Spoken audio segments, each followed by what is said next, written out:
Hello everybody, welcome to MSI, which stands for Murders She Investigated. I'm Zoe. If you are new to MSI, you are invited to subscribe this channel. In this video, we shall examine some suspicious radio communications. Recall the earlier video titled Unusual 3-minute pause on the runway. We noticed several things odd happening during those 3 minutes.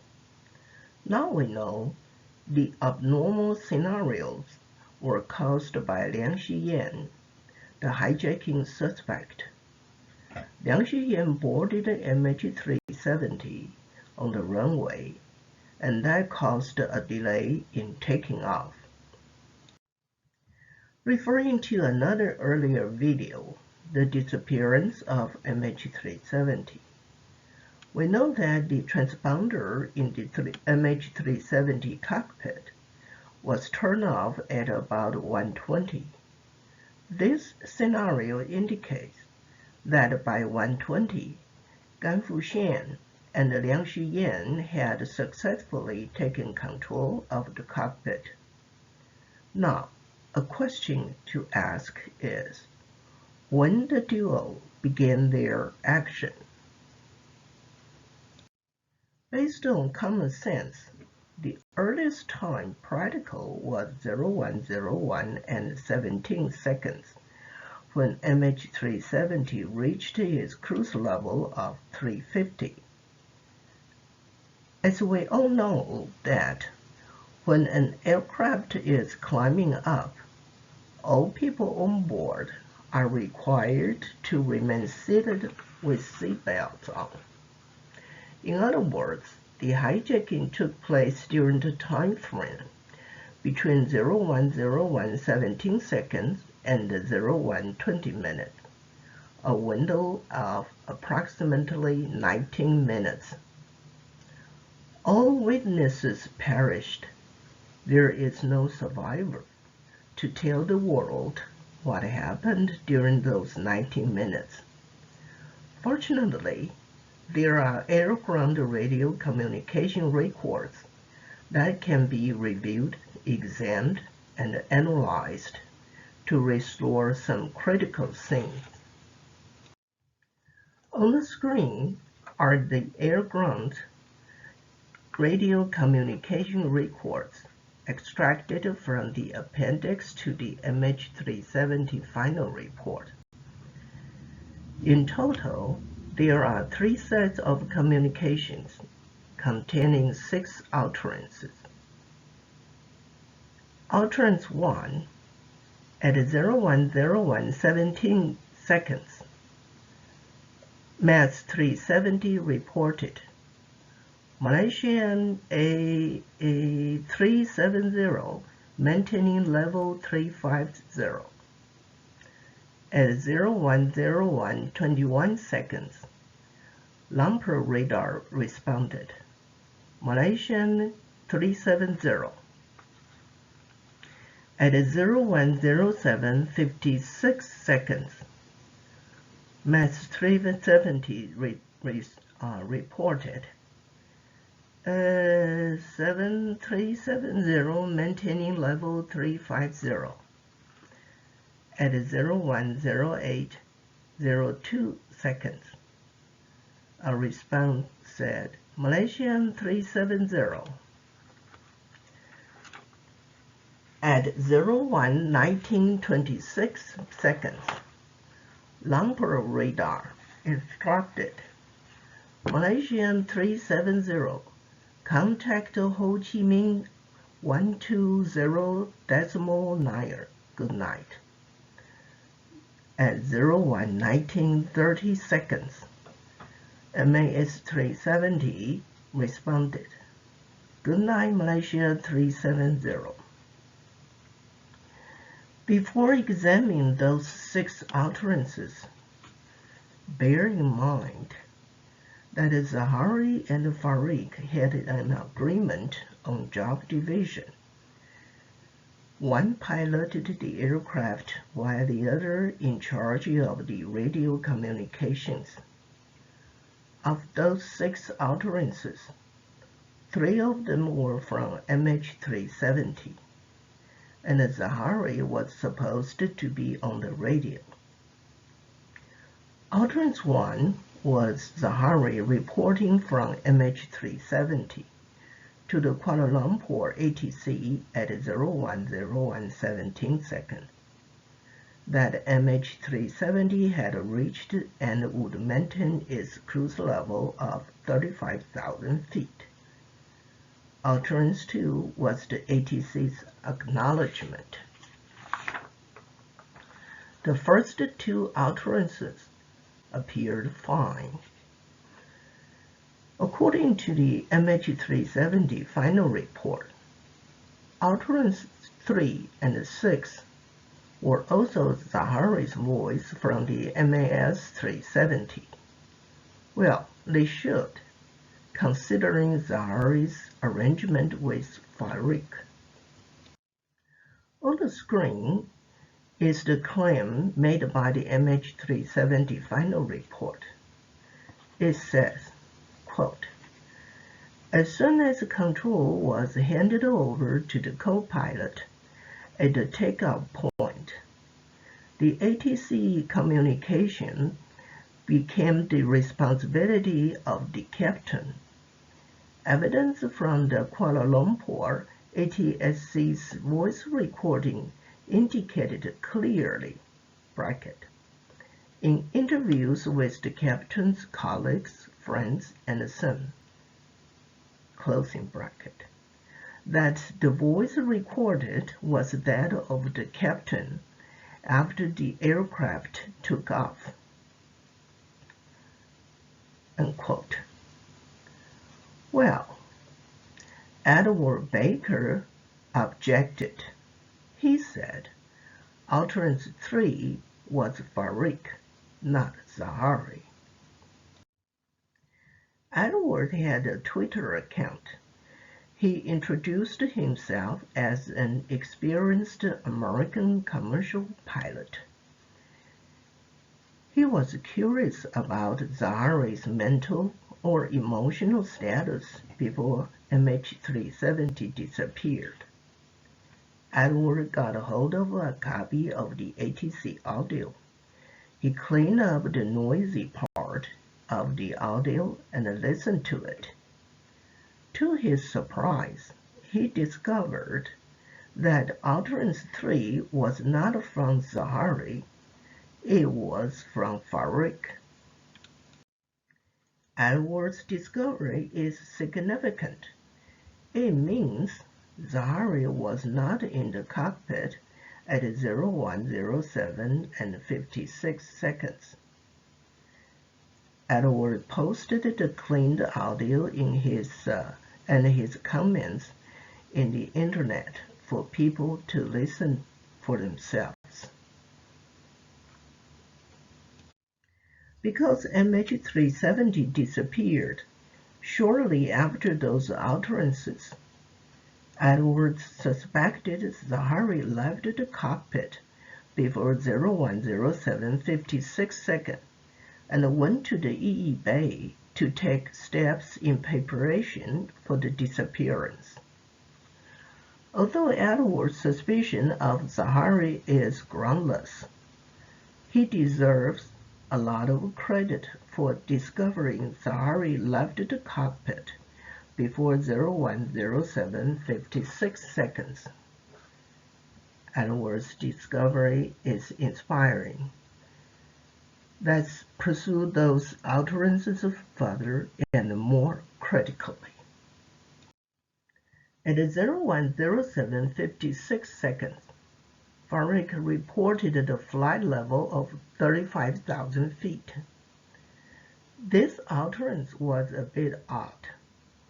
Zaharie reported the same information only 6 minutes before, and the ATC acknowledged it.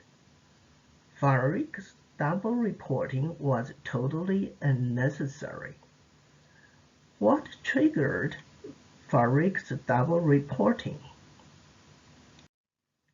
Take a look at the air-ground radio communication record. Pay attention to the format. Notice that for every utterance, the uttering party is always identified, except for utterance 4. This leads to a question. Who was Farrik communicating with? It could not be the ATC Lamper radar, because the ATC Lamper radar already acquired that information.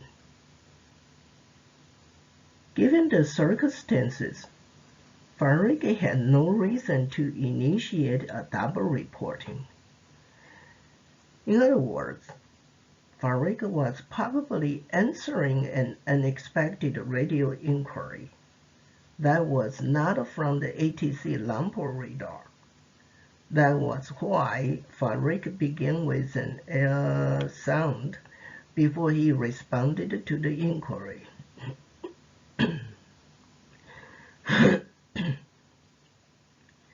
Since Farrik gave out the flight level following a brief pause, we can speculate that in Farrik's judgment, the inquiry was legitimate.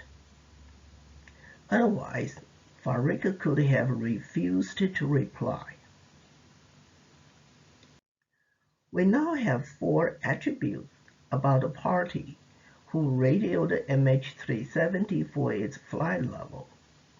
We know that the party was A. legitimate in Farrik's mind, B.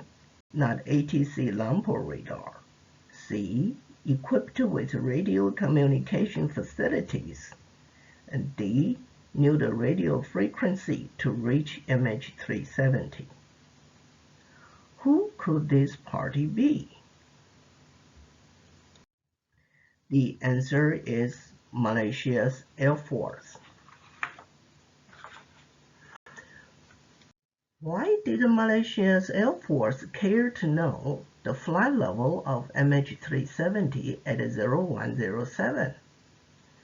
Couldn't they find that out easily from Kuala Lumpur ATC? Or they could use their military primary radar to find out themselves. The Malaysian Air Force did not really care about the flight level of MH370. However, at the Air Force headquarters, the Najib Circle was anxious to know how the hijacking was progressing. They wished to know if Liang Xuyan had successfully lured Zaharie out of the cockpit at 0107. The anxiety was eased when they heard Farrik's voice. In addition to utterance 3 and 4, utterances 5 and 6 warrant analysis as well.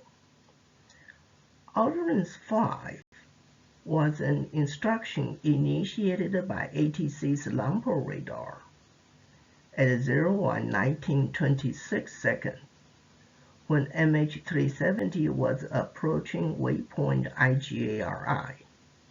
The ATC Lamper radar radioed MH370 to contact Ho Chi Minh's ATC using frequency 120.9. Notice that the ATC Lamper radar's instruction included a frequency change to 120.9. By professional standards, Zaharie was required to read back the frequency. The readback was to ascertain his correct understanding and acknowledge compliance. According to utterance 6, Zaharie failed to read back the new frequency as required. Instead, Zaharie responded, "Good night, Malaysian 370. Zaharie was an experienced pilot with an excellent track record. it was odd that he failed to comply with the basic professional requirements. Assuming Zaharie indeed failed to read back the new frequency, the ATC lumber radar should have followed up immediately and requested a repeat. Apparently, the ATC lumber radar failed to follow up as well. What's the chance that Zaharie and the ATC lumber radar both failed the professional requirements one after another? Referring to Edward's audio, listen carefully. Notice that the voice of utterance 6 not only differs from utterance 3, but also differs from utterance 1. This, together with the oddness surrounding the failure to read back and to follow up, creates reasonable suspicion that the MH370 final report lied. Utterance 6 was tampered with. Zaharie did not say "Goodnight Malaysia 370."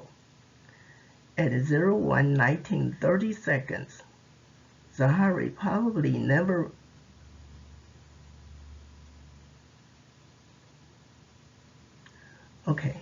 Zaharie did not say "Goodnight Malaysia 370" at 01:19:30 seconds. Zaharie probably never returned since he left the cockpit before utterance 3. Imagine Gan Fuxiang and Liang Xuyang had successfully hijacked MH370 before 01:19:26 seconds. Gan Fuxiang was piloting the aircraft. It was Liang Xuyang who responded to ATC lumber radar at 01:19:30 seconds. He did it with the necessary readback information. He probably added some static when responding to mask his Chinese accent. Liang Xuyang's response was the original utterance 6. The ATC lumber radar found the response satisfactory and had no reason to follow up.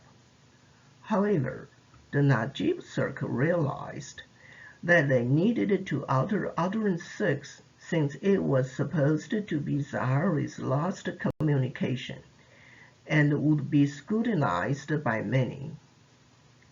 They found Zaharie's recorded voice and made up "Goodnight Malaysian 370."